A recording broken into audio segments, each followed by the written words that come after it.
Hello, everybody. Thank you so much for joining us today. My name is Jasmine Hall. I'm the Advocacy and Leadership Coordinator for Uri Litzedek.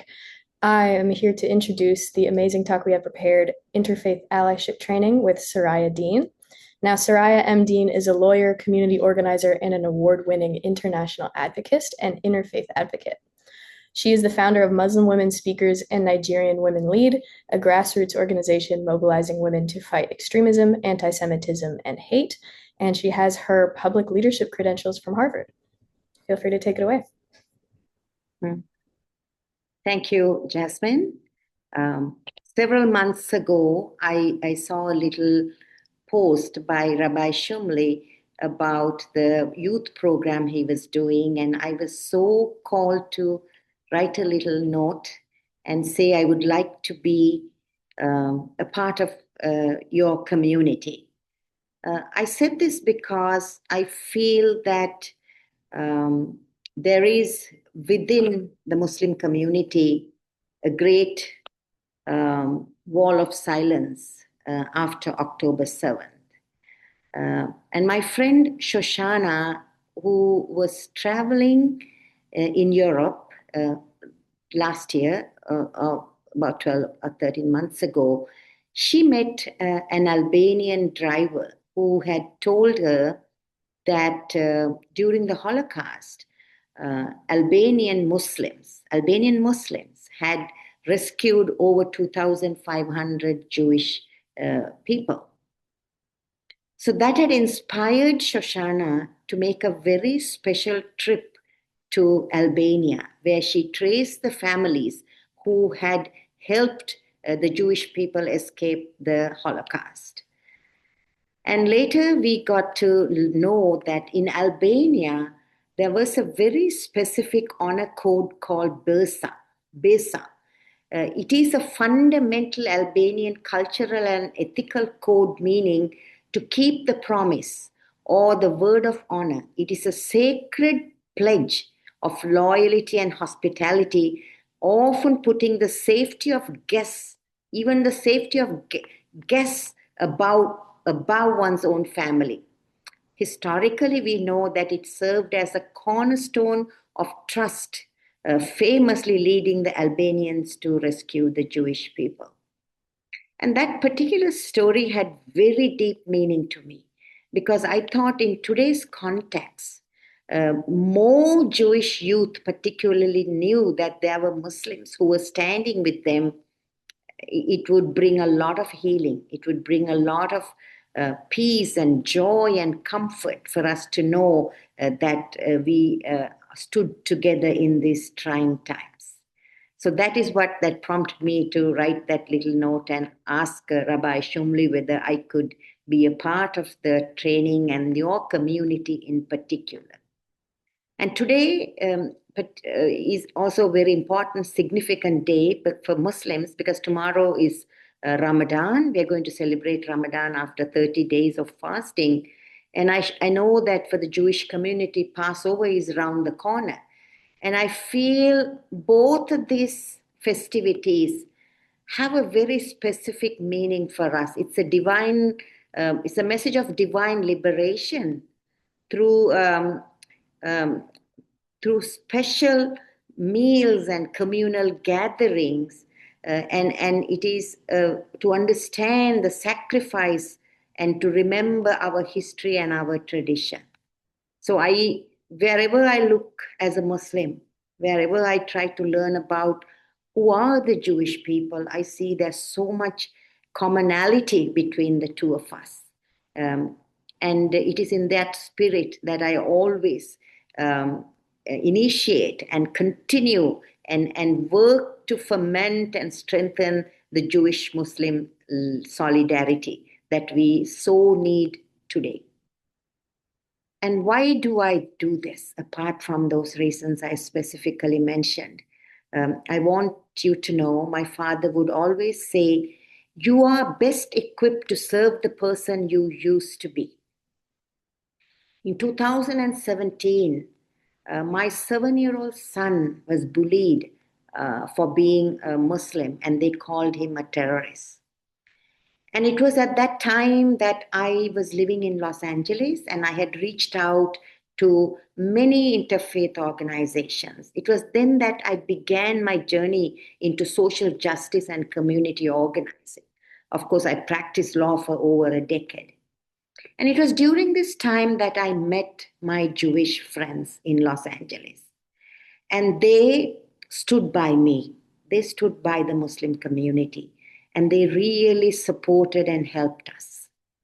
And that um, really had a very significant and an everlasting impact in my life, to remember and to honor how the Jewish community stood by us.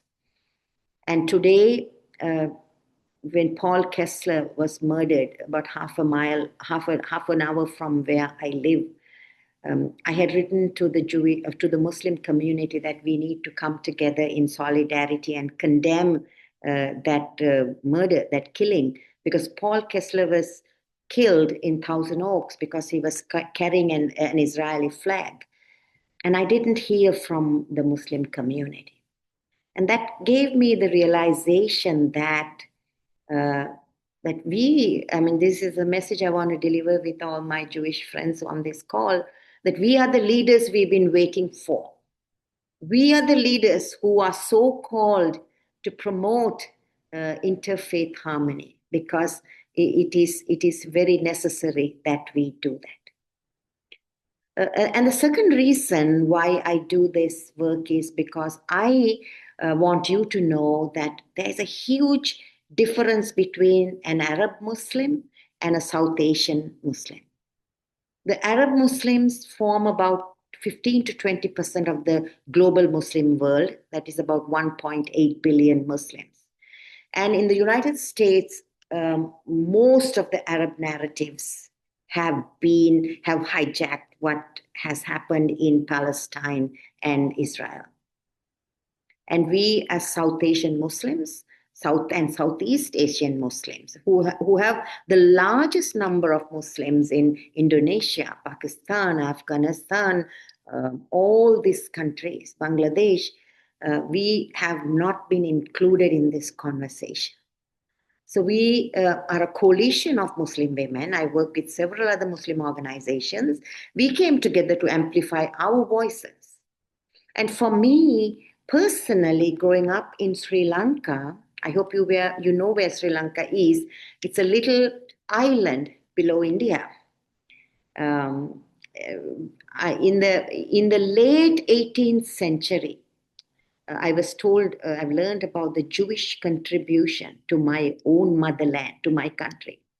And you must be very proud Jewish people to listen to what the Jewish contributions have been in a distant island like Sri Lanka. I learned later that in the late 18th century, Professor Leopold van Dort from the University of Colombo is the capital of Sri Lanka, translated the Quran into Hebrew. And he was Jewish.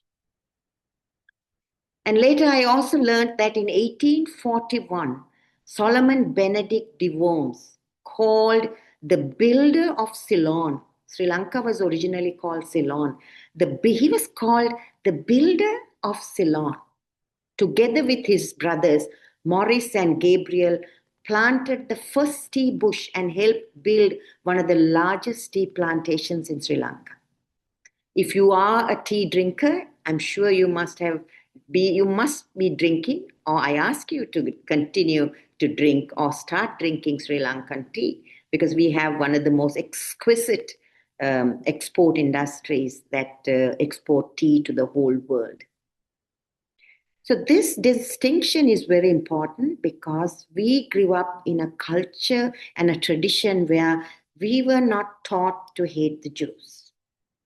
We grew up in a culture and tradition where it was not a government mandate or a foreign policy that we had to fight the Jewish people.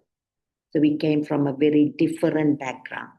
And if you have to understand the sentiments of South Asian Muslims. It has changed, of course, after October 7th. I'm not giving a free pass. After October 7th, there has been an incredible, sad rise of anti-Semitism in all of South Asia. But I want there was a book that was written by a great author. It was called The Jew is Not My Enemy. The name, nowadays I kind of forget lots of things, particularly names. I will post that name in the chat when it comes to me. Jew is Not My Enemy. I ask you to read that book. It's a prolific book about the Jewish contributions and how, sadly, there has been in pockets within the Muslim community how we have been taught to hate the Jewish people and the country of Israel. So those are the reasons why I am in this fight to fight anti-Semitism, because in my opinion, it is inherently wrong, and we have to raise our voices. And then let's get to some ways in which we can build interfaith solidarity. Now, I spoke to you about my son. That was a moment when I was in the valley. In fact, as much as there's so much hatred towards Israel and the Jewish people, there's also hatred towards the people who love Israel and the Jewish people. So we are in this together, in this valley. And when my son was bullied, as I told you, I went home and I Googled interfaith organizations in my city, because I'm a strong proponent of interfaith dialogue and interfaith solidarity. And I go a step further to say, I didn't have to learn it. I was born with it. My mother was a Buddhist and my father was a Muslim. So we had interfaith in our home. And in Sri Lankan culture, there are a lot of intermarriages like that. So when I was looking through interfaith organizations in my city of Los Angeles, I came across the Valley Interfaith Council, VIC, we call it. It was the largest interfaith organization. And there I began going for their meetings, and there it is where I met my friend Marsha Novak. She's Jewish. She and I developed a prolific friendship, very close to this date. And we held marches.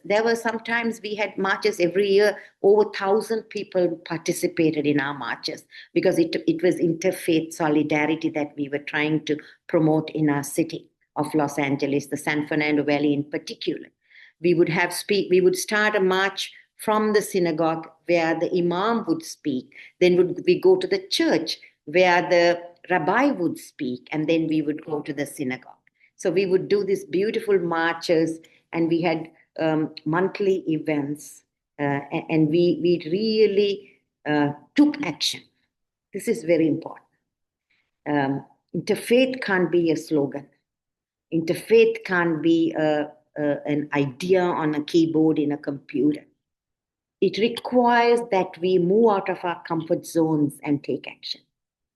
And this work I did with Marsha was so important that the city of Los Angeles gave us a very important award called the Impact Maker Award. So when I say that I've been in the valley, I've been in the valley. And we are together in the valley today, trying to get to the peak. And there are steps that we need to take in order to get to that peak. And it all begins in a personal calling. Because today we do not have the luxury of not doing anything. It is a leadership moment for every one of us, everyone. And we don't all have to do marches and whole slogans, but we can do little things in a great way. Mother Teresa once said, we have all the capacity to do, we don't have to do great things, but we can do little things in a great way. And she said, begin by feeding one hungry person. And I don't want to sit here and give lectures on philanthropy to the Jewish community in particular, because you know how to do that, and you have done that. Every city I go to, I see evidence of that. I see traces and history of Jewish philanthropy. But today, what we are called to do is something a little different. That is, advocate not advocate within the Jewish community, but advocate for something different, where we build our voices and we take action together so that we can address the issues that are debilitating our communities. I always ask this question, how many of you know 5 people? I'm sure everyone on this call knows 5 people. How many of you know those 5 people that you can mobilize to achieve a shared goal? This is very important. We know 5 people who will come with us to go shopping and go for a meal or sit and have a coffee and have a good chat. But this kind of 5 people have to be a little beyond socializing. Because leadership, I believe, is the call to take action and to, in uncertain times. Nobody comes to an event and say, when things are going well, who is the leader? A leader emerges when things are hard and challenging. So leadership is, in my opinion, our ability to mobilize people towards a common goal in times of uncertainty. So if you know these 5 people, and if you don't know these 5 people, you need to know these 5 people. You have to, we say, to do one-on-ones, specific targeted conversations, where you find these people who have a common interest and a common goal. And then simply put, you ask these 5 people to find another 5 people each. Just like you have found 5 people, you get them to find 5 others. Now we already have 25 people in our group. And just imagine if these 25 find 5 people each, we have now 125 people. Because what I see is missing is more voices on the ground, more boots on the ground, and more action on the ground. If we wait for large organizations to take action and we don't take those small actions, we're putting too much of a burden on organizations alone. Because we are also, as individuals, we are gifted with great talents and abilities to do something in our communities. It could mean to bring 5 people around a coffee table conversation in your home, and then build a house where there are people who gather in homes and talk about the issues that impact you. That is building strength. Because when we have strength within us and our community, and when we are unified, that is very powerful for us to take the action that is needed to be taken. I was speaking in New York last week. Today I'm in DC. I just came last night. I was also on a panel at the ADL on Never Is Now, talking about building allyship. And I spoke at the Central Synagogue, and we did a mini workshop. And my focus is that I'm not here when I speak at events, I say, I don't want to be interesting to you. I'm interested in you. Because when my Jewish friends and communities hurt, I hurt. So, and I see incredible amount of people power that is not harnessed in the Jewish community. So when you have the 5, and those 5 have the 5 each, and the 25 had the 5 each, we have a community. That is strength. In the world of organizing, we say power is organized people. So we have to organize if we are going to build interfaith solidarity. And we have to organize in such a way that we bring not just Jews on Jews or Muslims on Muslims, but we need to look for interfaith partners. Because in a time where People are afraid to speak. Some people are not sure. We have to lead. And when we are called to lead for a good cause, I think we should take a step up and lead that charge. I was asked a few questions that I might want to answer. And I would like to take those questions. Um, uh, One was um, the biggest threats from within the Muslim community are not ordinary Muslims. There is a group of people who are engaged in a full-time job of promoting anti-Semitism. So we have to understand that these are people who have dangerous tendencies. And it is not the majority of Muslims for sure. And these are loud actors. There are organizations which you will be knowing that they normalize anti-Semitism, they excuse violence, and they want to erase Jewish history or treat anti-Jewish hatred as morally acceptable. And we can't be silent. In New York, I learned there are 581 mosques in all of New York.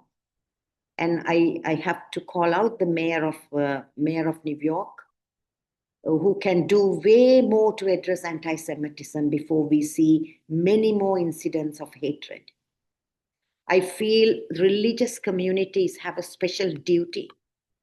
And there should be in the mosques a day for condemning anti-Semitism. Wouldn't that be beautiful?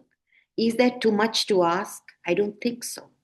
But can the Jewish people light a fire under the mayor and call him to do that? Of course they can. Have they done it? I don't see that. So if we are organized, we can do that. Can we write an op-ed every day, every week, every month, calling on the mayor to do more, to do better? So the real internal threats, I don't want to undermine this, comes from religious preachers in the Muslim world who are preaching hostility. Not all. And there are political activists who mainstream anti-Jewish narratives. And there's social media influencers who reward outrage and institutions that stay silent. Some out of fear, some they're not interested, some they are enjoying this. So I believe it's not only just extremism, it is the respectability that has been given to extremism that must be challenged. So I think we need more boots on the ground. This morning, I had so many hate messages for having spoken at ADL.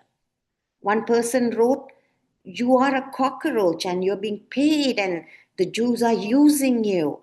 I don't even know what it means to say somebody is a cockroach. I don't know. I really don't know. And I don't want to know. And we had this policy, do not read these messages, but somehow it came from a friend and I opened the message. And it's very hurtful. So if we think that this is an easy job, we are sadly mistaken. And as a Muslim woman, I must tell you, in no uncertain terms, anti-Semitism is a huge problem. And if all of us together, if you particularly don't take action, because if you wait for the synagogues, synagogues, in my opinion, churches, mosques, they focus on continuation. But people like us who are congregants, we have to build movements. That is our task. And what does it look like to stand with as allies? That means that when Muslims are attacked, I've seen Jewish people standing up always. My fear is that when Muslims will be attacked, we know that this is coming. I don't know. I hope the Jewish people will not be hardened to say we don't care. I hope not, because you have always defended the underdog.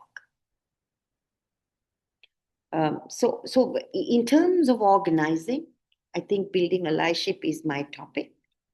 There are a few questions that we need to ask. what we need to ask is not what is the issue, but who are the people? Who are my people? And as I said, the task is for us to do one-on-ones and find out who are my people and come together in understanding what is our problem and how can we begin to use our resources to solve that problem. Every one of us we do have resources. The question we need to ask is, are we using it? Are we using it? So in order to, then we have to understand that we have to very masterfully tell our story. The story I tell is the story of my son. How the challenge that you are going through now is what I went through then. My son was bullied, he was called a terrorist, he was called names. And when September 11th comes, that has been a very challenging day for us. Not anymore, but it has been one. So how can we tell our story and connect it with the story of the other person so that it becomes the story of us now? And when we tell our story, we are igniting emotion. It's not facts. Facts are nice, but story is more powerful. We have to tell story about our own challenges. And then with that story, we frame the issue and we talk about the urgency and we talk about the hopes that are being desecrated because of the situation on the ground and the need for us to take action together. So we have to turn our resources into the power we need, that is to bring the people so that we can achieve purpose. This is very important. Think of the incredible, unbelievable social justice movements that have come before us. The story of Lema Gabovi, I always use this story when I train people. It's a story of a woman in Liberia whose son was crying for a piece of donut and she couldn't give it to her son because there was a civil war raging and there was terrorism in her country. So she mobilized Christian and Muslim women together. She went from church to church and from mosque to mosque. And these women came together and they would organize. And they would come together, they would they would take such organized action on a daily basis. And finally, she managed to not only overthrow the government, these women elected the first woman leader. I think she was Sirleaf, to be the president of Liberia. And Lema Gabovi, who led the movement, she later won the Nobel Prize for Peace. If you can write it down, watch the movie, Pray the Devil Back to Hell. It's a powerful movie of community organizing with very little resources. And then we need, from Liberia, let us come back to your faith, the story of David and Goliath, that slingshot. We all have that slingshot if we focus and find it. And I think it was in Exodus 18:18, they said, the job is too big for us and it needs more people. We need more power. And I think that was the advice Jethro gave Moses. He said to Moses, why are these people coming in the hundreds to see you? You need to divide the leadership. Others have to take responsibility. That is in your scripture. And then let's look at the Montgomery bus boycott. I mean, the African Americans, what resources did they have? They didn't have phones at that time. They didn't have the internet. There was no social media. Same with our prophets, they didn't have social media, but they mobilized because they connected one-on-one with people. Today we think that when we post something, people are going to gravitate towards doing something together. No, we have to do the one-on-ones. That's where the hard work lies. So I always say, keep in mind, all you need is the first 5. and give the responsibility but to the other person to get the next 5. And we'll keep it small. So with the Montgomery bus boycott, what we learn is that the people, it was a people power movement. And they didn't have any resources, but they had something that many of the people don't have today. They were not just interested in the issue, they were committed. This is a huge word we need to learn. You have to see through people who are interested in an issue. They will stand with you, they will come with you, they will go for an event, and that's not where the work lies. We need people whom we can call at 4 a.m. and say, there is an issue here. We need to come together and brainstorm a solution. And that means we need commitment. I always say when I do my trainings, if you're interested, this is not the place for you to be. Let's meet somewhere else. I like people who are interested, but I am looking for people who are committed. So commitment is very important. So what did the people who participated in the Montgomery bus boycott, what didn't they have? They had nothing. They came together with one unified vision that they will boycott the buses.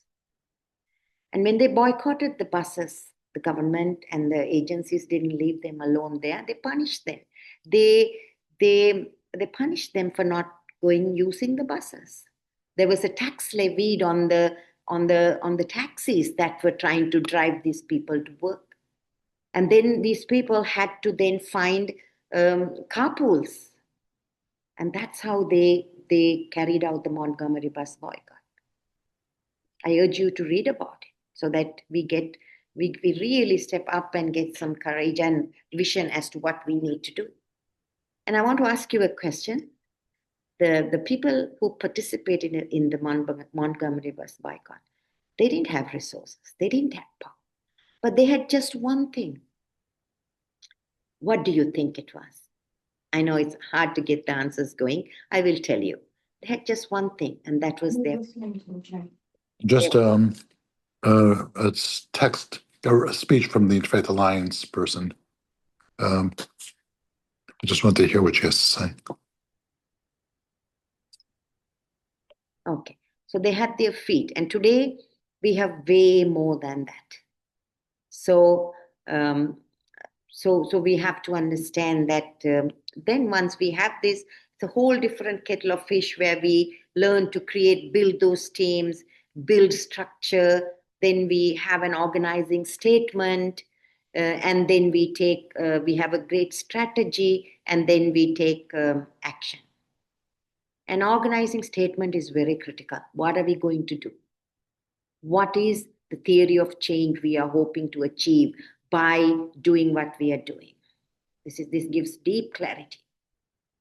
I remember when I was doing my studies at Harvard on leadership, I was asked to write an organizing statement, and I struggled with it a lot. And finally, I came up with a very clear organizing statement. And there are some components in it. You have to really identify your constituency. And then you have to have a very specific theory of change. And you should have a beginning and an end date.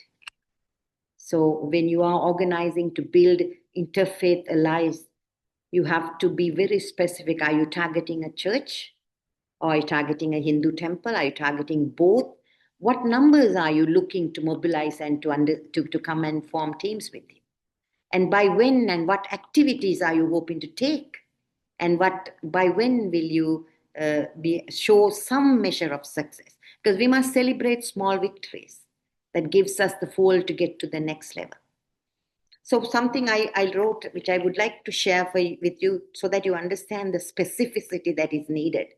I believe in gender equality a lot. So I thought, we need to have gender equality in Sri Lanka, where I come from. So I had this notion, okay, I'm going to promote gender equality, gender equity, and challenge gender disparity. But that is a very broad topic. Just gender inequities in every sphere, from our theological communities to corporate America to everywhere there's gender inequities. So then after much learning and towards the end of my class, I was able to come up with a very specific organizing statement. I wanted to train 25 women between the ages of 18 and 21 who had a college education. I very clearly identified my constituency. To run for public office, I wanted them to do politics, because when women are in politics, I believe a lot of change can happen that can reduce gender inequities. To run for political office. And at that time in Sri Lanka, only 5% of women were in parliament. We wanted to have more representation. So run for political office and win. And I wanted to do train. We have 9 provinces in Sri Lanka, to train 25 women each from each province by 2027. So I had identified the constituency, I had identified the theory of change. There was a beginning date and an end date. So when you are planning to build interfaith action, I would say very clearly, identify who are your allies. If you had a relationship with a pastor several years ago, call him up and make a connection. Do one-on-ones. These one-on-ones are very critical. So that these people who you are doing one-on-ones will form their independent and independent teams, and there will be leadership teams, not just one. This is, I always show this as the model, as the formula. We are all connected, but we are all taking some action together. So we need to stay connected. And then build your teams. And yeah, so there are many other ways to do this, but I was looking at the whole presentation through the lens of community organizing. That's what I do. And I would like right now to ask if you had any questions. Thank you, Jasmine. Thank you, Rabbi. And thank you for the listening. I just am so honored to be here with you this evening. Thank you. Yeah, it's amazing to hear this talk. It seems we have a question from Sharon. Hello, everyone. Hello, Soraya. It's so nice to meet you, and thank you for organizing this talk. Thank you for speaking. I just started following you recently on LinkedIn, and so I'll just share briefly that live in Toronto, just outside of Toronto in Canada, and you may know that things have escalated terribly where I live. And it's really, when you talk about finding our own purpose and agency, and I'm a Jewish person, what the events since October 7th have really catalyzed me to dive into activism as someone who wants to maintain a safe future here, for myself, for my son, and this whole country, because we all know that extremism is a poison to our entire society. And we have had multiple grassroots groups and individuals crop up doing really important work. I'm involved in a variety of different activities, but I wanted to say that I really strongly also believe in the importance of interfaith solidarity and cooperation. I believe you're familiar with Rahil Raza. Yes, very much. Yes, so I've gotten to know her over the last several months, and informally supporting her work. I wrote an article about her for the Times of Israel, and we're looking at doing more work together, an event together on this theme of Jewish Muslim solidarity. So I just want to say I'm heartened by your work. And I'd love to just stay in touch and see how, we might support each other in the future. I think your voice is one that needs to be further amplified in Canada. So, thank you.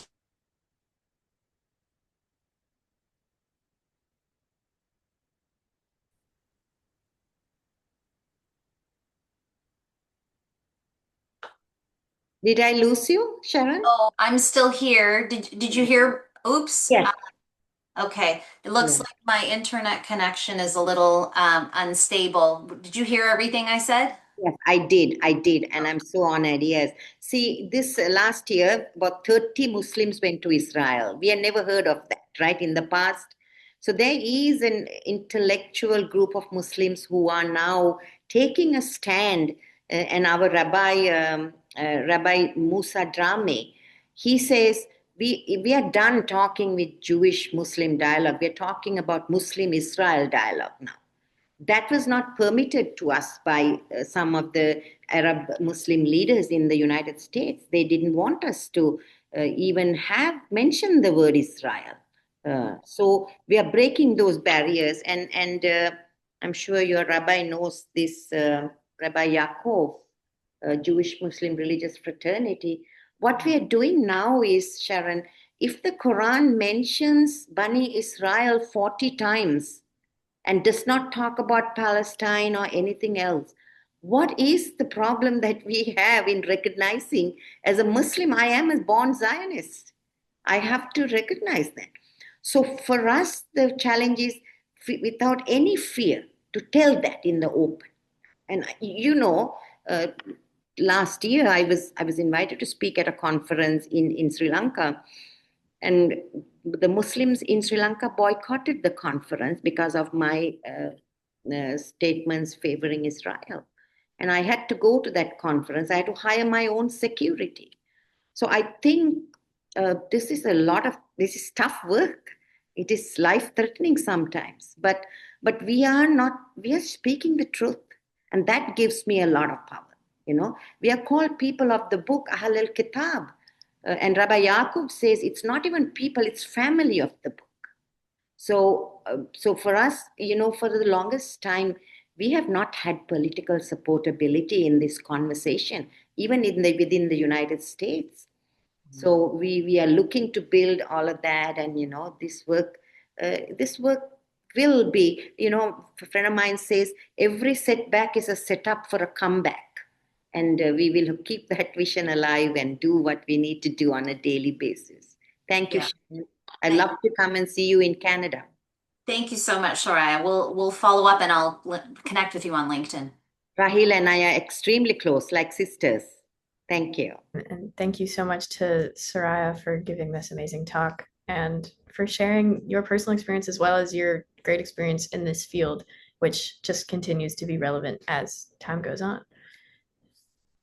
Thank you. And I might leave with a very short message. I'm remembering the words of Dr. King, who said, if you can't fly, run. If you can't run, walk. If you can't walk, sit. If you can't sit, crawl. For goodness sake, don't wait without doing anything. So this is the moment of urgency for us. Every heart, every mind, we need to touch and do above and beyond our capacities. That should be the push. Thank you so much. Very wise words to end on. Well, thank you so much for giving this talk, and thank you to all of you for being here and for giving this amazing voice a platform and for continuing this interfaith partnership just by being a part of the conversation. We have a few classes upcoming next week. We have on the 23rd, we have an interview with Rabbi Dr. Yitz Greenberg. Then on the 24th, we have God Speaks ASL with Rabbi Chaim Ovadia talking about, hearing accessibility in Judaism. And then on the 26th, we have a talk with Rabbanit Adina Berkowitz talking about inclusivity and ethics through the lens of Birkat Hamazon. So we have a lot of great classes coming up, and we hope to have many more conversations like this one that bring in different voices and different experiences so that we can all continue this conversation together. So have a great rest of your day.